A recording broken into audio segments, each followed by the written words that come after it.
तो भाई border Gavaskar trophy के लिए टीम इंडिया रवाना हो चुकी है। गौतम गंभीर साहब जो हमारे हेड कोच हैं उन्होंने प्रेस कॉन्फ्रेंस भी करी।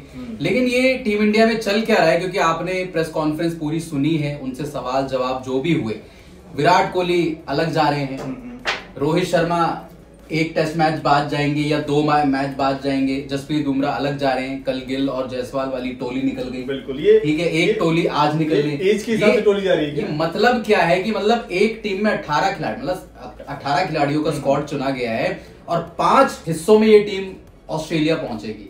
मतलब आप सीरियस हो इस ट्रॉफी के लिए, बॉर्डर गावस्कर ट्रॉफी के लिए? आप देखिए, शुरुआत वाला खेमा जो प्रैक्टिस वाले चलिए वो थोड़ा सीखने के इरादे से गए थे, पहले चले गए, लेकिन यहाँ पर अलग अलग तरीके से आ रहे हैं। उसकी वजह भी अलग अलग आ रही है। क्या वजह, ये बताइए ना कि वजह क्या है? वजह देखिए, शुरुआत में आया था कि जो सामान खिलाड़ियों के पास ज्यादा, उसके चक्कर में अलग अलग शिफ्ट में भेजा जा रहा है। दो बैच जा रही है। 2 बैच थे पहले कि हाँ 2 बैच में टीम इंडिया यहाँ से और इसके अलावा जो खबर आ रही है कि भाई टिकट वाला मसला था, टिकट को लेकर बीसीसीआई को भाई खिलाड़ियों, मतलब अब बीसीसीआई की ये हालत हो गई है कि टिकट नहीं मिल रही हमें। अब ऑस्ट्रेलिया के लिहाज से कुछ तो प्रॉब्लम आई है यार। देखो, एक होता है प्रॉब्लम आना, दूसरा होता है कि जो रिपोर्ट चल रही है कि टीम इंडिया में कलेश जो बहुत ज्यादा चल रहे हैं, एक ये भी रिपोर्ट आ रही है। अब इसमें सच कौन सा है, टिकट वाला मसला वाकई सच बात है, या फिर जो कह रहे हैं कि गौतम गंभीर में मनमुटाव है, रोहित शर्मा में मनमुटाव है। रोहित शर्मा ने अपनी प्रॉब्लम 2 महीने पहले बता दी थी कि भाई उस दौरान मेरी दूसरा बैच जो है वो 11 तारीख को शाम को निकलने वाला है। और फिर उसके बाद जो ये चीजें हैं कि भाई बुमराह उसके साथ भी नहीं जा रहे, अकेले जा रहे हैं। अकेले उनकी कौन सी फ्लाइट है भाई? उनकी ऐसा है कि उनको टिकट नहीं मिल पाया। ऐसा कौन सी टिकट करवा रहे हैं कि 4 लोग को मिल जा रहा है, इनको नहीं मिल पाता। बीसीसीआई आज इतना कमजोर हो गया, मतलब पता नहीं, मेरे को ये बात डाइजेस्ट करने में जो खबर है कि भाई बिजनेस क्लास की जो टिकट है ये 4 को मिल पाई, उसमें खाली मिला, इनको भेज दिया गया, उसके बाद इनको भेजा जाएगा। फर्स्ट क्लास की मिली विराट को उस दिन सैटरडे को, तो फिर उधर निकल गए। तो इस तरीके से, पर मुझे भी थोड़ा सा लग रहा है कि भाई अगर बीसीसीआई को जैसे बॉर्डर गावस्कर के लिए भेजना है, ये पूरी टीम को एक साथ आप सीधे प्लेन में भेज देंगे। आपको ये मतलब बॉर्डर गावस्कर ट्रॉफी आपने जो 5 मैचों की सीरीज खेलनी है, ये आपको क्या कल पता लगी है? ये तो भाई आपको 6 महीने पहले से पता है। तो टिकटें क्या 6 महीने पहले से नहीं हो सकती थी? बिल्कुल हो सकती है, पर ये भी तो देखना होता है ना कि टिकटें हो जाएंगी खिलाड़ियों को लेकर भी, और इसके अलावा ये भी देखना रहेगा कि भाई आपके कौन कौन से जा रहे हैं या नहीं जा रहे हैं। ये आपको टेंटेटिव 1 महीने पहले पता लग चुका था कि आपके ये 18 खिलाड़ियों का स्क्वाड जाएगा, ये आपका सपोर्ट स्टाफ होगा। 1-1.5 महीने पहले तो नीतीश रेड्डी का तो नहीं पता रहा होगा, जब से टीम का ऐलान किया गया उसमें पता चल गया। उससे पहले क्या आपको पता था कि नीतीश कुमार रेड्डी जा रहे हैं? भाई 1 महीने पहले तो आपको सबको पता था ना, जब वो बांग्लादेश दौरे पे बांग्लादेश वाली सीरीज जो खेल रहे थे, उसके बाद ये सबने बता दिया कि इंडिया ए के लिए वो जाएंगे as a reserve backup player, आप उनको लेके जाएंगे। हर्षित राणा का सबको पता था, हर्षित राणा को तो गौतम गंभीर ने पहले ही बता दिया, लेकिन फिर भी अगर आप देखिए भेजा गया इधर उधर करने के बावजूद भी, लेकिन ये टीम इंडिया के लिहाज से बेहतर नहीं है। गौतम गंभीर हो, देखिए आपको एक बात बता दूं, जो टीम इंडिया में अभी हाल है, चाहे वो गौतम गंभीर हो, रोहित शर्मा हो, क्योंकि ये जब सीरीज जो शुरू हो रही थी इंडिया वर्सेस न्यूजीलैंड, इससे पहले ही जब टीम सिलेक्शन हो रही थी, प्रैक्टिस में लोग आपस में खेल रहे थे, जो भी बातचीत हो रही थी, ये रिपोर्ट तब भी आई थी कि गौतम गंभीर चाहते हैं कि मैं टीम अपने लेवल पे ऑपरेट करूं। लेकिन ये बात रोहित शर्मा को समझ में नहीं आई, क्योंकि रोहित शर्मा पिछले 2-2.5 साल से टीम इंडिया की कैप्टनसी कर रहे हैं, 3 साल से। पर आप देखिए, क्या ये जो पूरी टीम है, क्या गौतम गंभीर के नजरिए से ऑपरेट नहीं हो रही है? I think so. क्यों मेरे को ऐसा लगता है भाई, मैं कह रहा हूँ कोचिंग में अगर आप देखें, अच्छा मैं आपको बताता हूं, कोचिंग में अगर आप देखिए जो गौतम गंभीर ने मांग करी सारे आ गए। इसके अलावा अगर आप देखिए खिलाड़ियों में हर्षित राणा आ गए, वरुण चक्रवर्ती ने चलो अच्छा कर रहे हैं, वो भी आ गए। रोहित का से कहाँ है? क्योंकि अभी मैं एक इंडियन एक्सप्रेस की रिपोर्ट मैं बता रहा हूँ, इंडियन एक्सप्रेस की मैं रिपोर्ट पढ़ रहा था, उसमें ये सारी चीजें थी। उसमें ये बताया गया कि नीतीश रेड्डी और हर्षित राणा का इंक्लूजन आपको ये बताता है कि कोच गौतम गंभीर साहब अपने खिलाड़ियों को फिट करने के लिए कितना डेस्परेट हैं, वो इस टीम को ओन करने के लिए कितना डेस्परेट हैं। वो चाहते हैं कि कप्तान का रोल कम हो, हेड कोच का रोल ज्यादा हो, जो कि बहुत ज्यादा गलत है। आई थिंक जब राहुल द्रविड़ और रोहित शर्मा आपस में जो उनकी केमिस्ट्री थी, वो लोगों ने बहुत ज्यादा पसंद भी की। तो मुझे एक बात ये समझ में नहीं आ रही कि गौतम गंभीर इस टीम के साथ क्या करना चाहते थे। ये आईपीएल में जो करते थे, आई थिंक ठीक है, आईपीएल में आपको सक्सेस मिल जाती है, लेकिन जैसे ही आप ट्रांसफर होते हैं रेड बॉल क्रिकेट में, वहां चीजें बिल्कुल बदल जाती है। वहां पे आपको कप्तान की भी सुननी होगी, वहां पे आपको मैनेजमेंट की भी सुननी होगी, वहां पे आपको बीसीसीआई की भी सुननी होगी। अब जो 6 घंटे की मीटिंग हुई, उसमें सबसे ज्यादा जो सवाल दागे गए पता किससे थे? वो थे गौतम गंभीर से। वीडियो कॉन्फ्रेंसिंग के थ्रू उसमें दागे क्यों नहीं जाएंगे अगर आपकी जरूरतें सबसे ज्यादा पूरी की गई है, आप जो मांगा वो मिला, जो आपने मांगा हाँ वो सारी चीजें मिली। और मैं आपको एक बात बताता हूँ, जो बेंगलुरु वाला जो टेस्ट था उसमें सबको पता था ओवरकास्ट कंडीशंस है। आपने टॉस जीत के बैटिंग ली, ठीक है, उसके बाद आप 46 ऑल आउट हो गए थे, 46 आप ऑल आउट हो गए थे। उसके बाद एक खबर ये आई जो मुझे पता लगी बाद में कि ये जो टॉस का फैसला था और उसके बाद बल्लेबाजी करने का फैसला था वो कप्तान और गौतम गंभीर का नहीं था। मतलब सिर्फ गौतम गंभीर का वो फैसला था, वो कलेक्टिव फैसला नहीं था। उसके बाद रोहित शर्मा जब प्रेस कॉन्फ्रेंस में आए थे उन्होंने भी बोला था ये मेरे अकेले का फैसला नहीं है, ये मैनेजमेंट का फैसला है। आई थिंक कप्तान को इतनी लिबर्टी होनी चाहिए। और यहाँ पर भी अगर मान लो कप्तान आकर ये बात कह रहे हैं कि मेरे अकेले का फैसला नहीं है, तो यानी कि वो कहीं ना कहीं एक शिकायत कर रहे हैं, दबाव महसूस कर रहे हैं, शिकायत कर रहे हैं। रोहित शर्मा को ये बताने की जरूरत नहीं पड़नी चाहिए प्रेस कॉन्फ्रेंस में कि भाई ये मेरा फैसला नहीं है, बिल्कुल ये मैनेजमेंट का फैसला है। अगर दोनों सेम पिच पर रहेंगे तो आप आकर बोलोगे ना भाई ठीक है मेरा, ठीक है, कई बार गलत हो जाता है, लेकिन यहाँ पर ये भी देखना है कि भाई गौतम गंभीर के लिहाज से T20 ओडीआई अलग गेम है और टेस्ट अलग गेम है। यहाँ पर आपकी कोचिंग स्टाइल T20 फॉर्मेट वाली नहीं चली जाएगी। जैसे कि जो प्रेस कॉन्फ्रेंस हुई उसमें पूछा गया उनसे कि भाई नीतीश कुमार रेड्डी कहां से टीम में आ गए, तो उन्होंने बोला देखिए नीतीश कुमार रेड्डी के बारे में उन्होंने इतनी तारीफ करी कि बहुत ही ज्यादा टैलेंटेड खिलाड़ी हैं। पूछा गया कि भाई शार्दुल ठाकुर जो कि अच्छा कर रहे थे, आपने उनको मतलब कि मौका नहीं दिया गया, तो उन्होंने बोला देखिए हम वो जो आगे बढ़ने वाली बात है हम उनसे आगे निकल चुके हैं। अब शार्दुल क्लियर उन्होंने जवाब दिया। मुझे ऐसा लगता है कि शायद जो संजय मांजरेकर गुस्सा हो जाए कहीं ऐसा तो नहीं इस बात पर, क्योंकि उन्होंने बोला मूविंग फॉरवर्ड वाली बात की उनको लेकर ही आपने खुलेआम बोल दिया।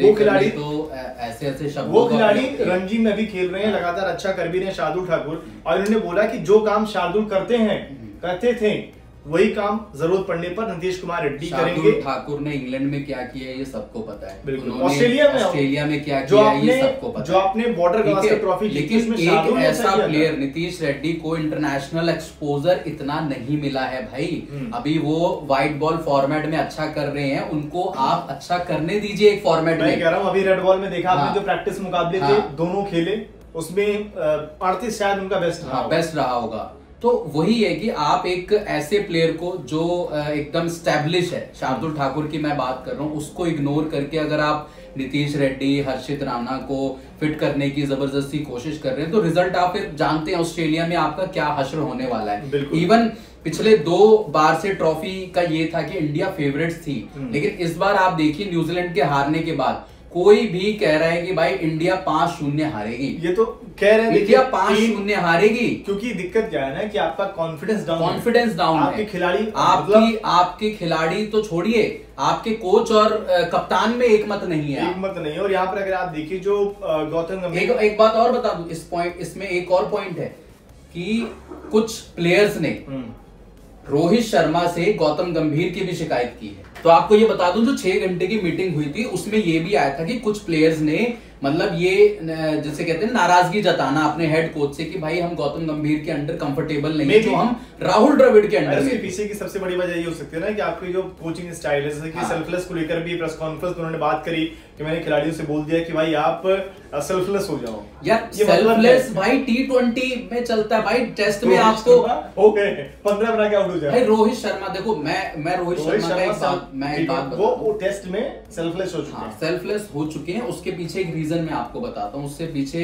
ये रीजन था, वो पिछले 1.5 साल से या 2 साल पहले ही उन्होंने अपनी क्रिकेट में थोड़ा सा चेंज लाया है, चाहे वो टेस्ट फॉर्मेट हो, ओडीआई हो या T20 हो। उन्होंने बोला है कि मैं जाके पावर हिटिंग करना चाहता हूँ, ये मैं अपने आप को, और जब से उन्होंने इस बात अपने स्टाइल में भी चेंज किया है ना, उनको फायदा भी हुआ है। देखो T20 में जरूरी नहीं है कि आप 100 रन बना दे, 150 रन बना दे, या ओडीआई में ऐसा जरूरी नहीं है कि आप हर बार 100 बना रहे हैं। आपके वो 40-45 रन उसमें बहुत ज्यादा क्रूशियल होते हैं। टेस्ट फॉर्मेट में अगर वो इस माइंडसेट से रोहित शर्मा खेलना चाहते हैं तो मुझे लगता है कि वो उनको बदलने की जरूरत है। भाई आप बताइए, अगर टेस्ट में रोहित शर्मा 15-20 बना के आउट हो जाएंगे, वो गलत है। जितने लोग इस वीडियो को देख भी रहे हैं, जितने लोग जुड़े हुए, आप लोग भी बताइए कि अगर वो 15-20 बना के जा रहे हैं तो कौन सा सेल्फलेस खिलाड़ी हो? ये तो गलत है ना, ये आप टेस्ट क्रिकेट का एडवर्टीजमेंट आप गलत कर रहे हैं। फिर नतीजा 3-0 वाला हो रहा है, 3-0 वाला हो रहा है। आप घर पे आपको कोई ऐसे चमका के जा रहा है। पिछले 6 महीने 1 साल से अगर आप देखें, जब से ये WTC शुरू हुआ है, आप नंबर 1 पर थे और हम शायद 3 मैचों पहले हम कह रहे थे हमारा तो फाइनल पक्का है। लड़ाई दूसरी किसकी है, मतलब हम तो ऑस्ट्रेलिया, न्यूजीलैंड की, साउथ अफ्रीका की लड़ाई थी। हमारा परसेंटेज 70+ था और हम ये देख रहे थे कि यार कौन आएगा। और आज हमारे वांदे लगे हुए हैं कि हम भाई WTC, और आज देखो सवाल भी पूछा गया ना गौतम गंभीर से, WTC फाइनल के लिए सवाल पूछा गया, उन्होंने बोला कि हम जाएंगे नहीं जाएंगे वो तो बात की बात है, लेकिन हमारे लिए सब इम्पोर्टेंट है। वो हमारे लिए every series is important for WTC final. बोला कि देखिए अभी हम WTC फाइनल नहीं देख रहे हैं, वो अभी भी कब देख रहे हैं वो। मैं कह रहा हूँ कि उन्होंने बोल दिया ना भाई 4-0 से जीतना है आपको, तो नहीं देख रहे, तो फिर आप बैकफुट पे खेल रहे हो ना। बिल्कुल, आपके सामने एक सीरीज बची हुई है और उसके बाद आपको इंग्लैंड जाना है, ठीक है, और आप ये बोल रहे हो कि हम WTC फाइनल नहीं देख रहे, तो आपको देखना ही है। फिर आप प्रेस कॉन्फ्रेंस क्यों कर रहे हो? आप प्रेस कॉन्फ्रेंस में अगर गौतम गंभीर आ रहे हैं, संजय मांजरेकर ने बोला ना तमीज है ना ये है ना, और अगर आप देखिए मतलब कि शायद ओपिनियन वाली बात हो, रोहित शर्मा पर भी उन्होंने क्लियर जवाब नहीं दिया। क्या बोला? आप सीधे बोल देते ना भाई अगर नहीं खेलना है तो बता देते हाँ पहला मैच नहीं मिस करेंगे, उसमें माहौल बनाने की क्या बोला उन्होंने? उन्हें बोल दिया ना कि भाई देखिए अभी क्लियर ही नहीं है, क्लियर ही नहीं। हाँ वो हो सकता है कि जुड़ जाए टीम के साथ। देखो मैं पता है एक बात मैं आपको बता दूं, जो उनका जो पर्सनल रीजन है उनका है कि वो दोबारा से पिता बनने वाले हैं, ठीक है, और उनकी जो मैंने जो कहीं पे पढ़ा था कि उनकी जो डिलीवरी डेट है, मतलब उनकी ऋतिका की जो डिलीवरी डेट है वो 17-18 के बीच में है। 17-18 जो अभी अपकमिंग आने वाली है, 17-18 के बीच में। आज क्या तारीख है? आज है 11 तारीख। 17-18 तारीख डॉक्टर्स ने डेट दी है। अब क्या है कि 22 तारीख को टेस्ट मुकाबला शुरू होने वाला है, तो 99% तो रोहित शर्मा वो मिस कर रहे हैं पर्थ वाला मुकाबला, ठीक है, बट 1% पॉसिबिलिटी ये है कि अगर 17-18 के बीच में वो पिता बन जाते हैं तो there is a possible chance कि वो पर्थ जा सकते हैं, पर ये दिक्कत लेकिन वो बहुत ज्यादा मुश्किल है भाई। आप बहुत ज्यादा मुश्किल है पहुंचते यहाँ पर खेलना, मतलब वो एक तरीके से, तो वही तो मैं कह रहा हूँ। तो गौतम गंभीर ने वो 1% जो चांस है ना वो लेके चल रहे हैं, वो 1% जो चांस है, क्योंकि जो रिपोर्ट्स ये भी हैं, जो मैंने भी सुना है कि रोहित शर्मा ने गौतम गंभीर को और मैनेजमेंट को ये कन्वे किया है कि अगर 17-18 तारीख तक चीजें हो जाती हैं तो वो पर्थ पहुंच सकते हैं, जाकर खेल भी सकते हैं, लेकिन वो बहुत रेयर चांस है। रेयर मतलब बहुत ही ज्यादा रेयर, बहुत मुश्किल है, लेकिन फिर भी देखते हैं कि आगे क्या कुछ होता है। इसके अलावा उन्होंने बाकी जो कप्तानी बुमराह तो तय तक में, अगर रोहित नहीं रहेंगे तो वाइस कैप्टन वही थे। पर एक चीज और है, उन्होंने KL राहुल की बड़ी तारीफ करी है। KL राहुल की पूछा गया KL राहुल के बारे में कि ओपनिंग कौन करेगा। पहले तो उन्होंने थोड़ा सा बोले कि भाई दोनों हमारे पास ऑप्शन है, ईश्वरन को लेकर भी और राहुल को लेकर भी, लेकिन फिर उन्होंने बोला कि देखिए गिल को लेकर नहीं बोला। उनसे फिर पूछा गया कि भाई राहुल के बारे में जो उनके प्रदर्शन रहा है, उन्होंने बोला कि देखिए राहुल ओपनिंग भी कर सकते हैं, नंबर 3 पर भी कर सकते हैं, नंबर 6 भी कर सकते हैं। बहुत कम बल्लेबाज है दुनिया में जो ऐसे इस तरीके से, मतलब टीम इंडिया के खिलाड़ी हैं या क्या है, कोई भी कहीं से उठा दे और कहीं। वो कह रहे हैं कि वो एक स्टेपनी की तरह है टीम में, स्टेपनी कहीं भी खिला। देखो खिलाड़ी को आप बर्बाद कह रहे हैं, उन्होंने कहा कि अगर रोहित नहीं है तो वही ओपनिंग। नहीं, मैं क्या कह रहा हूँ, खिलाड़ी को आप बर्बाद करने की कोशिश मत करो। राहुल के सामने वैसे ही इतने ज्यादा चैलेंजेस हैं, आपका फॉर्म नहीं लग रहा है, आप रन नहीं। अच्छा मेरे को एक बात समझ में नहीं आती, हम KL राहुल को मतलब इंडिया में बहुत ज्यादा ट्रोल किया जाता है, लेकिन बाहर आप देखो KL राहुल की हर कोई तारीफ करता है। आप किसी भी ओवरसीज प्लेयर से सुन लो KL राहुल की टेक्निक के बारे में, KL राहुल के रेंज के बारे में, KL राहुल इतना बड़ा प्लेयर है, सबके बारे में हर कोई तारीफ करेगा। लेकिन इंडिया में बहुत ज्यादा ट्रोल वो इसलिए भी होते हैं क्योंकि इसके पीछे सबसे बड़ा रीजन है ना कि KL राहुल को टीम ही नहीं समझ पा रही है। KL राहुल को आप जब मर्जी ओपनर बना देते हो। आप बोलते हो साउथ अफ्रीका में विकेट कीपर हमें चाहिए, तो KL राहुल विकेट कीपिंग भी करेंगे, आप वो भी करेंगे। फिर आप मैं कह रहा हूं ओपनर भी है। मौके जब दिए जाते हैं, अगर आप रन बनाओगे तो टीम आपको समझेगी। यार ये भाई मैं कह रहा हूं अगर जुरेल को मौका मिल रहा है, वो रन बनाएंगे तो उनको ऑलरेडी उनके लिए कहीं स्पेस बनाना पड़ेगा। जुरेल की पोजीशन से तो कोई छेड़छाड़ नहीं है, 5-6 वो खेलते हैं, 5-6 पे आ रहे हैं। वही मैं कह रहा हूं, इंग्लैंड वाली सीरीज में आप देखिए वो 5-6 खेले थे, 5-6 पे रन है। यहाँ पे उन्होंने खेला, यहाँ पे भी उसी बैटिंग ऑर्डर में। राहुल को खिलाना है तो ओपनिंग तो अगर रोहित शर्मा रहते हैं, जायसवाल रहते हैं, तो राहुल तो वहां करते नहीं है, नहीं करते, ये भी वही 5-6 के पास ही जाते हैं। तो वही है ना कि शुरुआत ओपनिंग से कर रहे हैं, कभी नीचे जाएंगे 5-6 पे जाएंगे, तो इनकी जगह कुछ फिक्स नहीं है। अगर ये अच्छा करते तो शायद फिक्स रहती। अब वही पर अगर आप देखें जुरेल के लिए हम सब बोल रहे हैं ना भाई इस खिलाड़ी को तो मौका दो, शायद पर्थ टेस्ट में आपको खेलते हुए दिखाई दे जाए। वो सरफराज बाहर बैठ सकते हैं जहां तक मुझे लग रहा है। देखो 5 बैच की बात करी, 5 टुकड़ों में टीम जा रही है, एक छठा टुकड़ा तो पहले ही जा चुका है। छठा टुकड़ा पहले पहुंच गया था। केएल राहुल और ध्रुव जैल, राहुल जुरैल, इसके अलावा अगर आप देखें नीतीश कुमार रेड्डी, नीतीश कुमार, वो तो चलो वो है, बट आप ये देखिए केएल राहुल पहले ही पहुंच गए थे, यहाँ से उनको हटा के। अच्छा कितना ये अच्छा होता ना भाई, आपकी पूरी टीम इतनी बड़े टूर्नामेंट के लिए जा रही है, एक साथ जाए। और शायद विराट का क्या सीन था कि विराट पहले ही पहुंच गए? विराट को लेकर भी यही वाली बात है क्या कि भाई जो फर्स्ट क्लास की टिकट को लेकर, अच्छा, कि वो फर्स्ट क्लास की टिकट जो है पहले मिली, तो फिर उसी हिसाब से उनको पहले भेज दिया गया।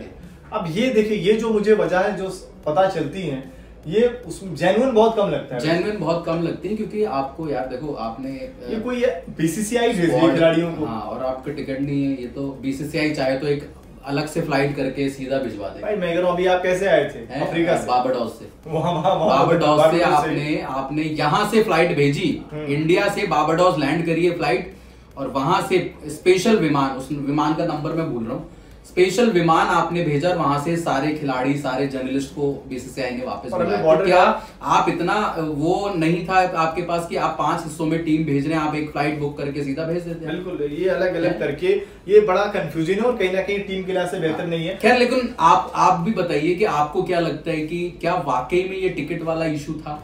क्या वाकई में रोहित गंभीर डिफरेंट उस पे हैं, रास्तों पर हैं, विराट कोहली के फॉर्म? और एक और चीज आप मैं जानना चाहूंगा कि जो खबर आई थी भाई, इनको अलग कोच, मतलब कि इनको 2 फॉर्मेट के लिए कोचिंग रहेगी, एक से चली जाएगी। नहीं, वो आई थिंक वो success split captain split coaching सही रहेगा।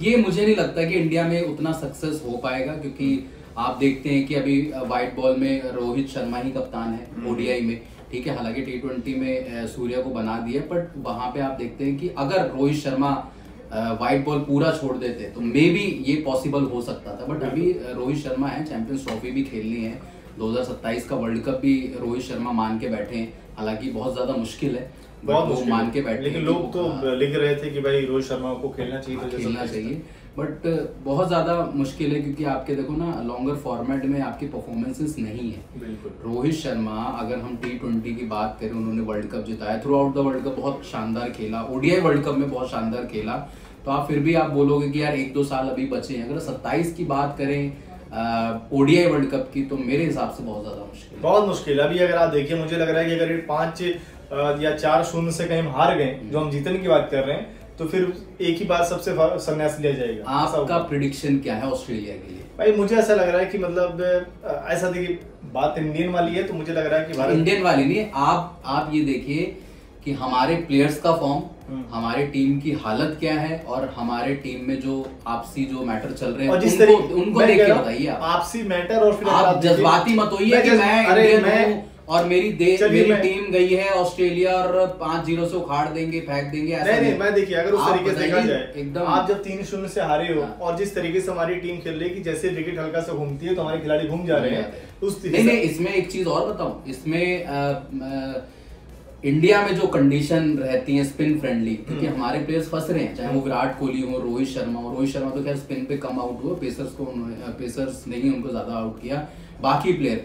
लेकिन ऑस्ट्रेलिया में जो कंडीशन होती है कि बॉल थोड़ा मूव करता है अर्ली ऑन, थोड़ा सा गेंद मूवमेंट रहती है, उसको आई थिंक हमारे प्लेयर्स थोड़ा सा टैकल बेटर कर पाएंगे। वो तभी तो हमने 36 ऑल आउट हुए थे। वो उसके बाद फिर आप देखिए, मैं कह रहा हूँ उसके बाद हम जीते हैं, लेकिन हमारे लिए दिक्कत रहेगा। वहां पर अगर आप देखिए, तुरंत आप ऐसे समझ जाएंगे, अब वहां पर आपकी प्रेडिक्शन बताइए आप सीधा। देखिए, नो डाउट हम 36 पर ऑल आउट हुए थे, फिर वाकई में हमने कमबैक इतना शानदार किया कि शायद ये ऐतिहासिक है। उस तरीके से कर पाना अपने आप में बहुत मुश्किल रहेगा, लेकिन मुझे यही लग रहा है कि ऑस्ट्रेलिया, देखिए इंडियन वाली बात है, लेकिन फिर भी मैं यही कहूंगा कि मुझे लग रहा है कि इंडिया जो है वो 3-2 से, मतलब 2 ऑस्ट्रेलिया को दे रहे हैं, 3 इंडिया को दे रहे हैं, इंडिया जीत रही है। मेरे को भी ऐसा लगता है, मैं भी यही नंबर मैंने मन में सोचा हुआ था कि 3 मैचेस आई थिंक इंडिया जितना केपेबल है, मैं 4 की नहीं बोल रहा, मैं बोल रहा हूँ 3 मैचेस इंडिया को जीतने चाहिए इस दौरे पर।